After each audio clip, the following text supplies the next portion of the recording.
Taxes were a big issue in the first presidential debate, but neither candidate even mentioned an idea that would radically simplify the current system and give everyone a tax cut as well.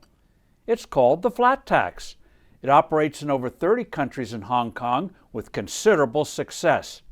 The idea is simple. Throw out the entire federal income tax code and replace it with a single rate of only 17%, with generous exemptions for individuals and dependents. That's right, the whole federal income tax code, which, combined with all the attendant rules and regulations, comes to more than 10 million words, the whole thing would be junked.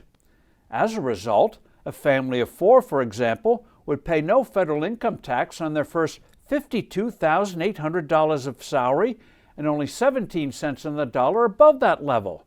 There'd be no tax on their savings. Everyone's tax bill would come down. You could literally do your income tax on a sheet of paper or with a few keystrokes on your computer. The current code is a cesspool of complexity and corruption. A huge amount of the lobbying in the swamp of Washington revolves around taxes. We have the ugly spectacle of special interests vying for special breaks that are buried in the code and shrouded with incomprehensible language. Coping with this code involves immense amounts of time and money. The IRS estimates we spend 6 billion hours a year filling out tax forms. Experts tell us the American people spend over $300 billion a year complying with this monstrosity. This is why the flat tax is a moral issue.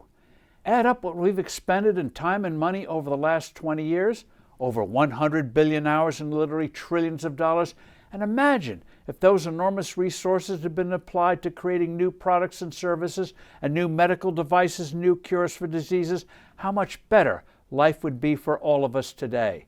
The tax code we have today is beyond redemption. A magazine once conducted an experiment. It asked 46 expert tax preparers, people considered the best in the field, to prepare the tax return for a hypothetical family. And you can guess what happened. No 2 tax preparers could agree on what the family owed Uncle Sam. Remember, this from people who make their living preparing returns. The flat tax would be especially helpful in enabling us to get a faster recovery from the economic damage done to us by the coronavirus. The sooner, the better. I'm Steve Forbes. Thank you.